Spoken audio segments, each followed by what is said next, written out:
2019년 과테말라 정글 깊은 곳에서 지오 레이더의 한 줄기 빛이 수천 년의 침묵을 꿰뚫었습니다. 티칼의 이름 없는 피라미드 중 하나, 가짜 벽 뒤편에서 레이더는 손대지 않은 매장실의 빈 공간을 찾아냈습니다. 고고학자들은 비취와 금을 기대했지만 그 대신 수백 개의 진흙 서판을 발견했습니다. 첫 글자들을 해독하자마자 충격에 휩싸였습니다. 이것은 왕실의 기록이 아니라 세밀하게 기록된 기후 일지, 즉 멸망의 연대기였습니다. 그리고 마지막 서판은 예언이 아니라 심판의 선고였습니다. 비의 신 차악이 지배 왕조에게 등을 돌렸다는 그림, 그 아래에는 탈출 지도가 그려져 있었습니다. 이 순간 단순하게 사라졌다고 알려졌던 문명에 대한 사건은 다시 열렸습니다. 우리는 서기 8세기 말로 시간을 거슬러 올라가 봅시다. 우리가 티칼이라고 부르는 이 도시는 마야인들이 야쉬 무탈이라 불렀던 곳입니다. 이곳은 단순한 도시가 아니라 수십만 명의 사람들에게는 세상의 중심지였습니다. 하얀 석회암으로 지어진 수십 개의 피라미드가 녹색 정글의 바다를 뚫고 솟아 있었고, 그 계단은 신들의 천상 궁전으로 곧장 이어졌습니다. 아래 넓은 광장에서는 삶이 활기 넘쳤습니다.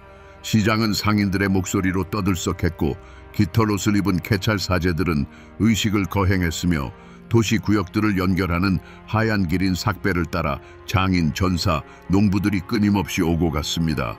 이 세상의 권력은 쿠훌 아하우, 즉 성스러운 군주에게 있었습니다. 그는 단순한 왕이 아니라 인간 세계와 초자연적인 세계를 잇는 살아있는 달이었습니다. 그의 가장 중요한 의무, 백성과의 신성한 계약은 간단했습니다.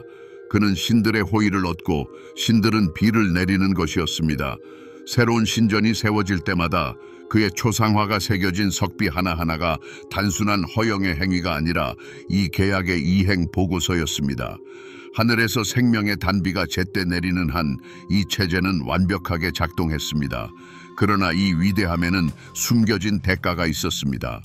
하나의 신전을 백설 같은 스투코 회반죽으로 덮으려면 엄청난 양의 나무를 태워야 했습니다. 야쉬 무탈 주변의 숲은 지배 계층이 바뀔 때마다 점점 더 황폐해졌습니다. 신들에게 바치는 새로운 기념물을 봉헌하는 매 순간은 본질적으로 그 신들이 축복해야 할 바로 그 땅을 파괴하는 행위였습니다.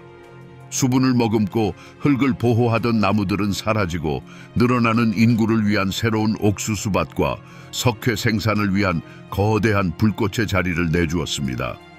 대도시의 인구는 10만 명에 육박했습니다. 이곳은 엄청난 양의 물과 식량을 필요로 하는 메가폴리스였습니다.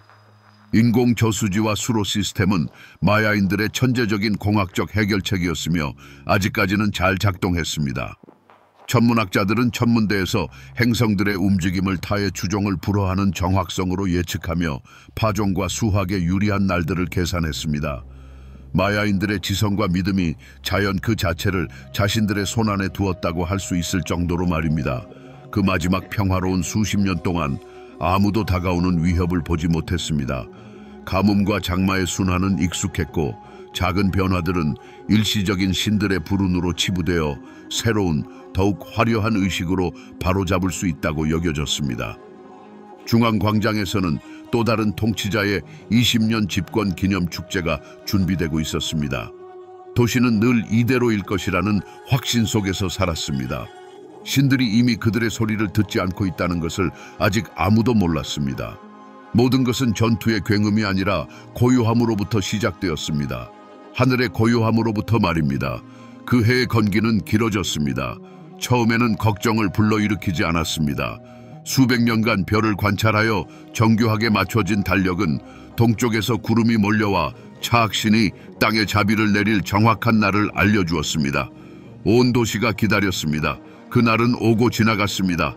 하늘은 무자비하게 맑았습니다. 사제들은 다시 계산했습니다. 오류는 없었습니다. 그러나 비도 오지 않았습니다. 일주일이 지났습니다. 그리고 또 한 주가 지났습니다. 태양은 광장의 돌판을 뜨거운 프라이팬으로 만들었습니다. 빗물을 모으는 천재적인 시스템인 거대한 저수지의 수위는 눈에 띄게 줄어들었습니다. 밭의 옥수수 새싹들은 노랗게 시들고 말려들었습니다. 오랜만에 사람들의 눈에는 사제들의 어떤 설득으로도 걷어낼 수 없는 두려움이 서렸습니다. 그들이 신전을 바라보는 시선이 달라졌습니다. 더 이상 경외심이 아니라 말없는 질문만이 가득했습니다. 신들의 후예인 성스러운 군주는 어려운 시기에 조상들이 했던 일을 따랐습니다. 그는 의식을 강화하도록 명령했습니다. 낮과 밤으로 도시 위에는 북소리와 찬송가가 울려 퍼졌습니다. 희생 제물로 바쳐진 코팔향 연기는 어떤 비구름보다도 짙게 하늘을 뒤덮었습니다. 가장 고귀한 젊은이들과 처녀들은 피라미드 꼭대기에 올라 자신의 피로 신들의 노여움을 달래려 했습니다. 그러나 하늘은 여전히 텅 비어 있었고 아무런 응답도 없었습니다. 비를 가져오지 못한 새로운 의식 하나하나가 권력의 무기력함을 공개적으로 드러내는 시위가 되었습니다. 되돌릴 수 없는 지점은 중앙도시 저수지의 바닥이 드러난 날이었습니다. 수천 명의 사람들이 그들의 눈으로 보았습니다. 구원해야 할 물 대신 갈라지고 회색빛 진흙만이 남아 있었습니다. 이것은 단순한 환경 위기가 아니었습니다. 이것은 모든 세계관의 붕괴였습니다. 모든 사회 계층, 왕과 사제들의 모든 권력은 하나의 암묵적인 계약에 기반을 두고 있었습니다. 우리는 신들과 소통하며 질서를 유지하기 때문에 통치한다. 이제 이 계약은 일방적으로 파기되었는데 바로 신들 스스로에 의해서였습니다. 이제 야쉬무탈의 모든 주민 앞에는 어제까지만 해도 신성 모독으로 여겨졌을 질문들이 떠올랐습니다. 성스러운 군주가 비를 내릴 수 없다면 정말로 그의 혈관에 신성한 피가 흐르는가? 가장 신성한 의식들이 작동하지 않는다면 그것들의 진정한 의미는 무엇인가? 그리고 가장 중요한, 가장 무서운 질문이 집집마다 속삭임으로 전해졌습니다. 만약 신들이 단순히 화난 것이 아니라면, 만약 그들이 영원히 떠나버렸다면, 이것은 적의 침공이 아니라 내부 붕괴였고 문명의 기반 자체에 일어난 지각 변동이었습니다. 물과 함께 신앙이 메말라버린 순간 위대한 도시는 침묵했습니다. 도시는 여전히 서 있었지만 그 영혼은 이미 죽었습니다. 돌이킬 수 없는 일련의 사건들이 시작되었고 이제 번영이 아니라 생존에 대한 문제였습니다. 경쟁 도시들에 도착한 보고들은 악의적인 기쁨으로 받아들여졌습니다. 칼라크물과 카라콜의 첩자들은 야쉬무탈의 텅 빈 저수지와 취소된 의식에 대해 보고했습니다. 티칼의 적들은 이것을 공동의 재앙의 징조가 아니라 오랜 경쟁자의 약화 신호로 보았습니다. 그들은 가뭄을 바로 그들의 적에게 내려진 신성한 징벌로 여겼고 약해진 거인에게 일격을 가하기 위해 군대를 준비하기 시작했습니다. 그들 중 누구도 티칼을 질식시키고 있는 보이지 않는 적이 이미 그들의 성벽에도 다가오고 있다는 것을 깨닫지 못했습니다. 그들은 쓰러지는 왕을 보았지 죽어가는 세상을 보지는 못했습니다. 도시 내부에서 지배 엘리트의 반응은 예측 가능했습니다. 바로 부정입니다. 신들과의 연결이 끊어졌음을 인정하는 것은 성스러운 군주에게 권력 포기와 마찬가지였습니다. 따라서 사제들이 백성들에게 내린 공식적인 이야기는 이랬습니다. 신들은 떠나지 않았다. 그들은 더 많은 것을 요구한다. 우리의 믿음이 약해졌고 우리의 희생이 충분히 크지 않다. 이것은 체제 스스로를 유지하기 위한 필사적인 시도였으며 책임을 통치자들에게서 백성들과 외부의 적들에게 전가하는 것이었습니다. 이 교리는 첫 번째 파벌, 즉 전쟁당을 탄생시켰습니다. 전쟁 지도자들과 궁정의 강경파들은 위기 속에서 기회를 보았습니다. 그들의 논리는 단순했습니다. 만약 자원이 부족하다면 이웃들로부터 빼앗아야 한다. 만약 신들이 피를 원한다면 수백 명의 포로를 데려다 바칠 것이다. 전쟁은 침략 행위가 아니라 최고의 종교적 봉사 형태로 포장되기 시작했습니다. 굶주린 자들의 웅성거림을 잠재우면서 이웃 도시들로의 원정 요청이 광장에서 점점 더 크게 울려 퍼졌습니다. 체제는 전례 없는 환경 문제를 오래되고 검증된 도구, 즉 조직화된 폭력으로 해결하려 했습니다. 그러나 신전의 천문대와 필사본실의 그림자 속에서는 또 다른 파벌, 즉 탈출당이 태동하고 있었습니다. 이들은 정치인이 아니라 과학자들이었습니다. 천문학자, 수학자, 연대기 보존자들이었습니다. 그들은 전쟁 전리품에는 관심이 없었습니다. 그들은 데이터를 다루었습니다. 수십 년 동안 그들은 가뭄 주기, 간구량 수준을 기록하고 그것들을 별의 움직임과 비교했습니다. 그리고 그들이 처음에는 감히 입 밖에 내지 못했던 결론은 끔찍했습니다. 현재의 가뭄은 우연이 아닙니다. 이것은 수세기에 걸친 기후 주기의 정점이며 인간 활동에 의해 악화된 것입니다. 땅이 죽어가고 있었고 어떤 희생도 그것을 되살릴 수 없었습니다. 그렇게 고통받는 도시 안에서 두 가지 현실이 형성되었습니다. 하나는 시끄럽고 공개적이며 피와 승리를 요구하는 것이었습니다. 다른 하나는 조용하고 비밀스러웠으며 진흙 서판에 기록되어 있었고 도피의 필요성을 말하고 있었습니다. 그리고 위기의 본질에 대한 이 치명적인 오해, 적응 대신 전쟁에 걸었던 이 도박은 재앙이 완전한 위력을 얻을 시간을 주었습니다. 군대가 원정을 준비하는 동안 도시 주변의 정글은 서서히 사막으로 변해갔습니다. 마야 문명이 왜 그렇게 빠르게 붕괴했는지 이해하려면 먼저 그 문명의 번성을 가능케 했던 메커니즘을 분석해야 합니다. 이 메커니즘은 우리가 이해하는 군대나 기술이 아니었습니다. 그것은 성스러운 군주라는 인물에 집중된 완벽하게 조율된 사회 종교 시스템이었습니다. 그의 권력은 단순히 행정적인 것이 아니라 우주적인 것이었습니다. 그는 자기 백성에게 우주의 최고 기술자였습니다. 이 시스템의 기반은 암묵적인 계약이었습니다. 백성은 통치자에게 절대적인 충성과 자원을 바치고 통치자는 자신의 신성한 지식을 사용하여 우주 질서와 그 결과로 얻는 수학을 보장했습니다. 사제 천문학자들은 그의 기술 인력이었습니다. 그들의 천문대는 단순히 별을 관찰하는 장소가 아니었습니다. 그곳은 행성의 주기를 계산하고 일식을 예측하며 달력을 만드는 분석 센터였습니다. 이 데이터는 파종과 수확 시기를 놀라울 정도로 정확하게 결정할 수 있게 했습니다. 수세기 동안 이 시스템은 시계처럼 작동하며 그 효율성을 증명하고 통치자들의 신성한 지위를 강화했습니다. 그러나 이러한 신성한 권력을 과시하는 데는 물질적인 대가가 따랐습니다. 위대함은 기념비로 측정되었습니다.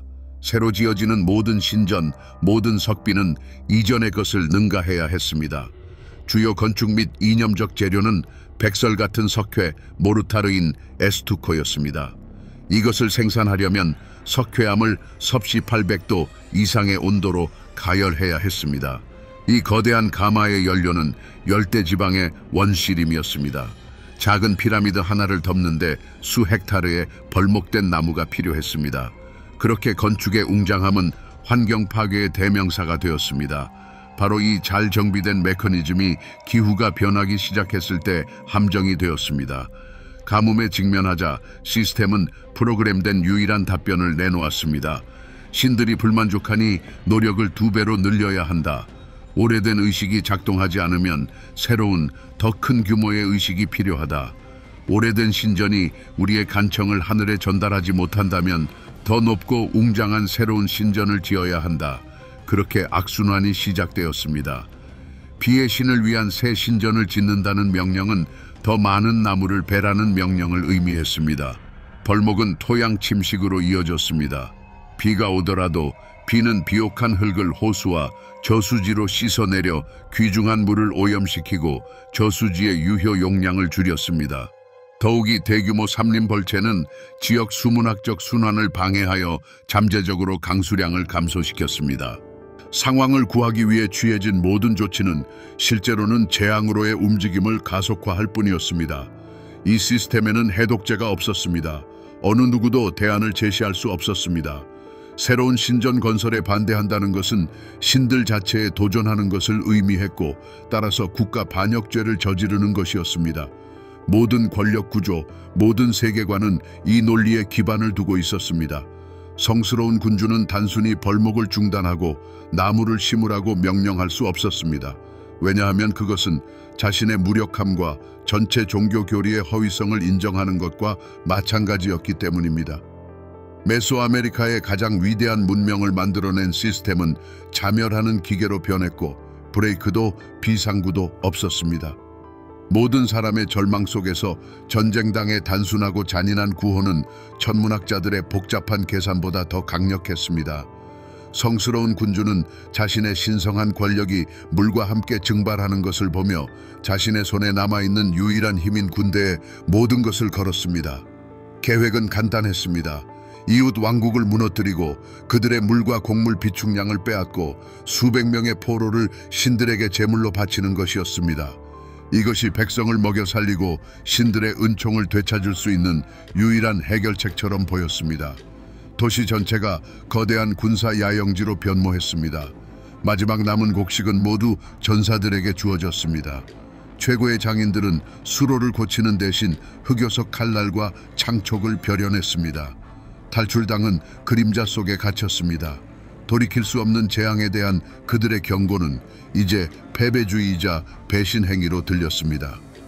군사 원정의 성공을 의심하는 자는 비겁자로 몰려 사기 진작을 위한 제물로 바쳐질 위험을 감수해야 했습니다. 이것은 마지막이자 필사적인 승부수였고 도시의 모든 미래를 단 한 번의 결정적인 전투에 걸어보는 도박이었습니다. 마침내 군대가 출정했습니다. 그리고 한동안은 계획이 성공한 듯 보였습니다. 정찰병들은 첫 충돌에서 승리했다고 보고했습니다. 경쟁 도시는 함락되었습니다. 티칼의 거리에는 안도의 한숨이 퍼져나갔고 사람들의 눈에는 잠시나마 희망의 불꽃이 타올랐습니다.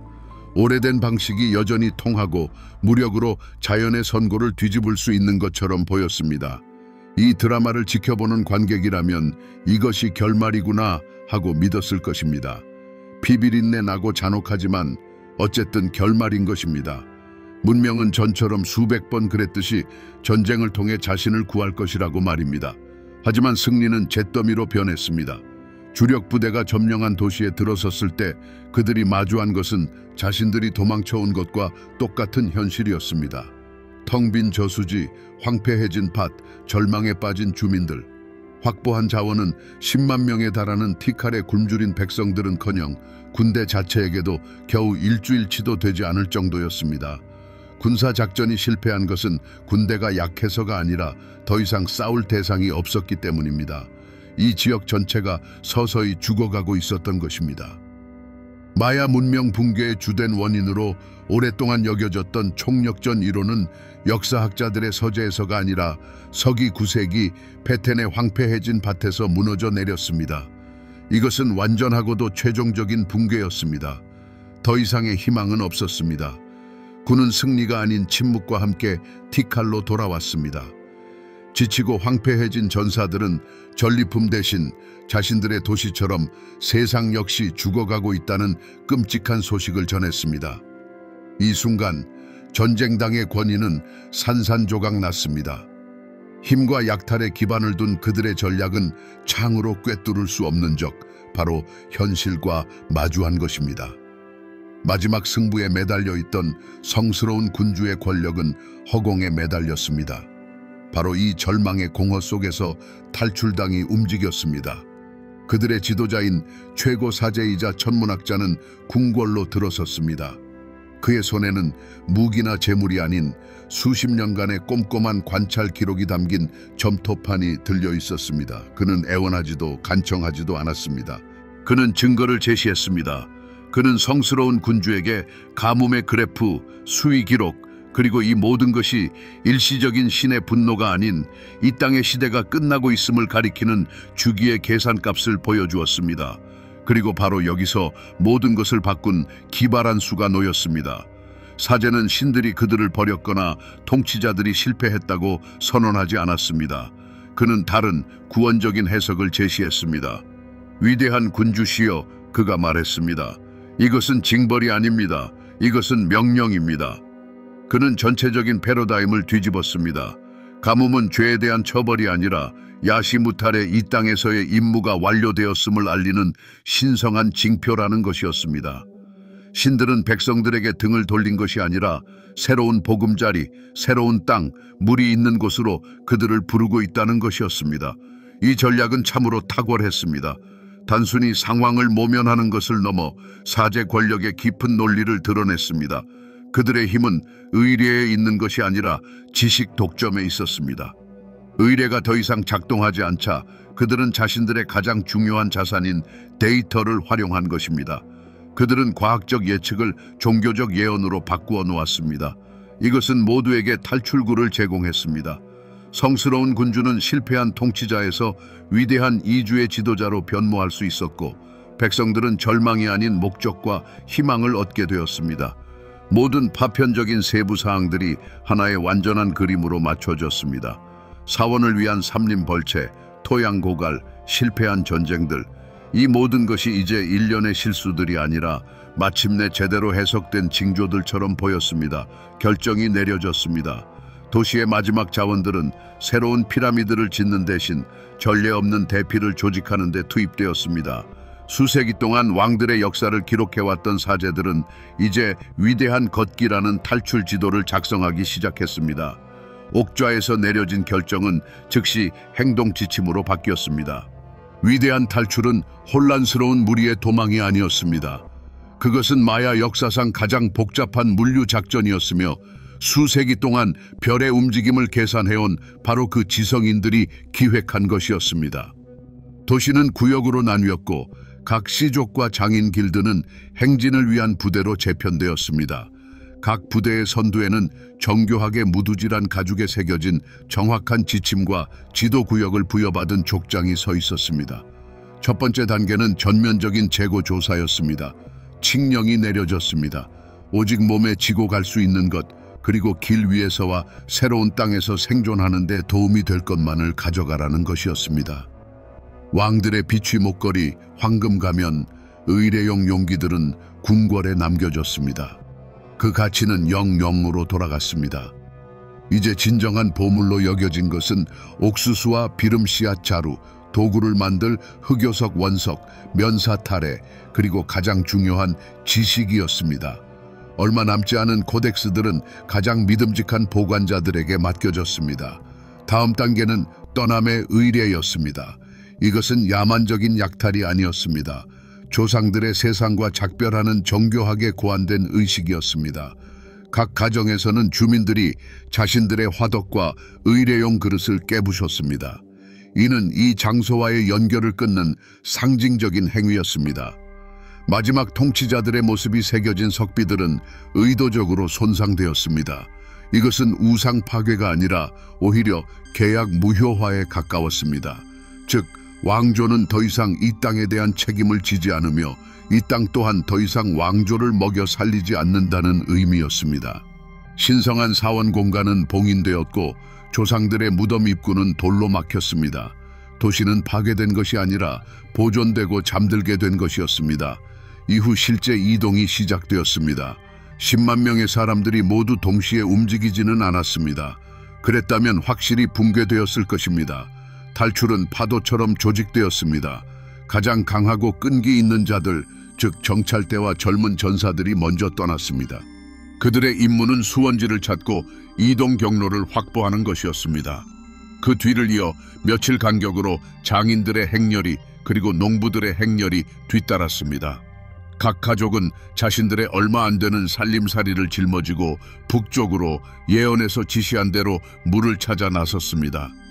수천 개의 샌들이 백색 도로인 사크베 위를 스치며 지나갔고 이제는 그저 자신들의 침묵하는 비석이 되어버린 거대한 피라미드들을 마지막으로 지나갔습니다. 가장 마지막으로 사제들과 성스러운 군주 자신이 수행원들과 함께 도시를 떠났습니다. 그들의 임무는 완료되었습니다. 떠나기 전 그들은 마지막 의례를 거행했습니다.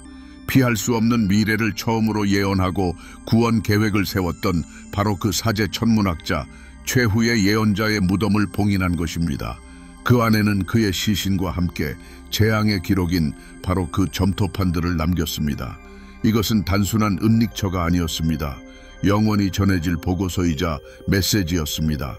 마지막 돌이 무덤 입구를 막았을 때 야시무탈은 완전히 죽었습니다.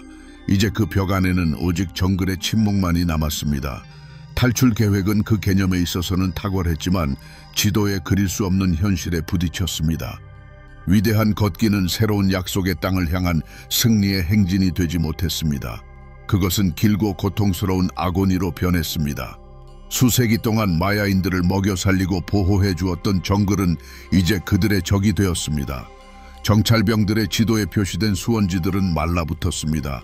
수만 명의 굶주린 입을 먹일 사냥감은 턱없이 부족했습니다.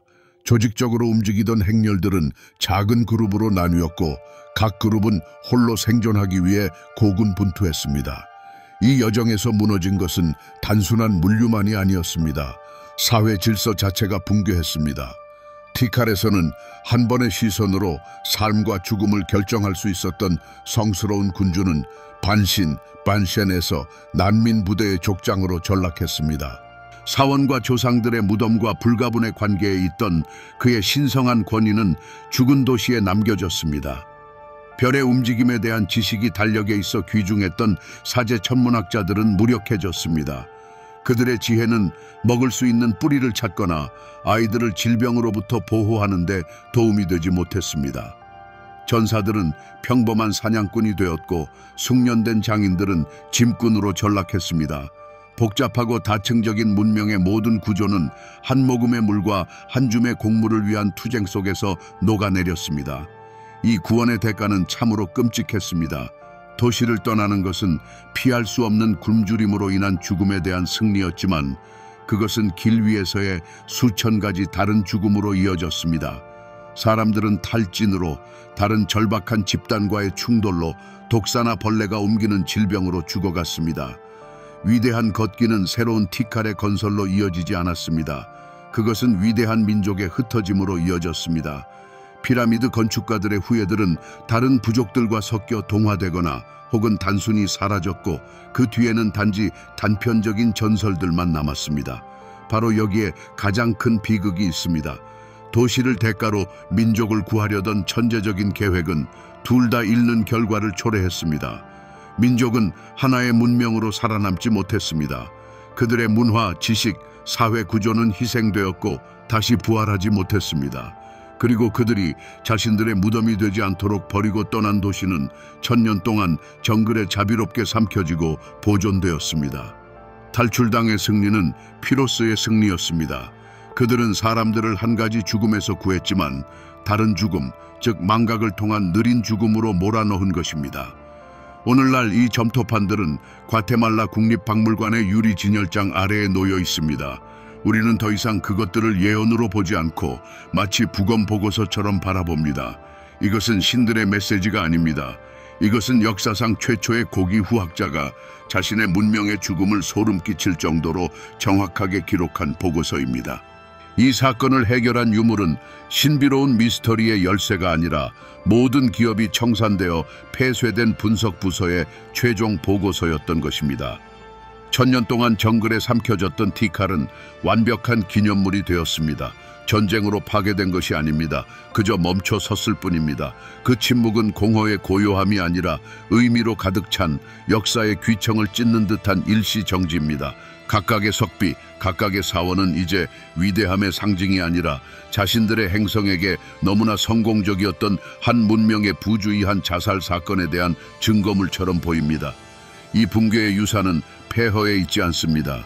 그것은 소름 끼치도록 현대적인 시사점에 있습니다. 티칼의 이야기는 사라진 민족에 대한 이국적인 동화가 아닙니다. 그것은 사회의 기술 및 문화 발전이 환경적 한계와 해결할 수 없는 갈등에 놓였을 때 무슨 일이 일어나는지를 생생하게 보여주는 실험실 연구입니다. 이것은 낡은 의례와 이데올로기적 도그마가 물리학의 법칙을 무효화할 수 있다고 확신했던 오만의 판단입니다.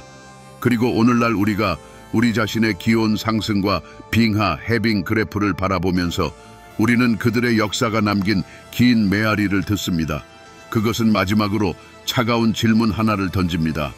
우리의 데이터가 너무나도 끔찍해서 믿을 수 없게 될 때 우리는 우리만의 위대한 탈출을 선택할 것인가? 아니면 우리 자신의 돌신들의 노래를 끝까지 들으려 할 것인가?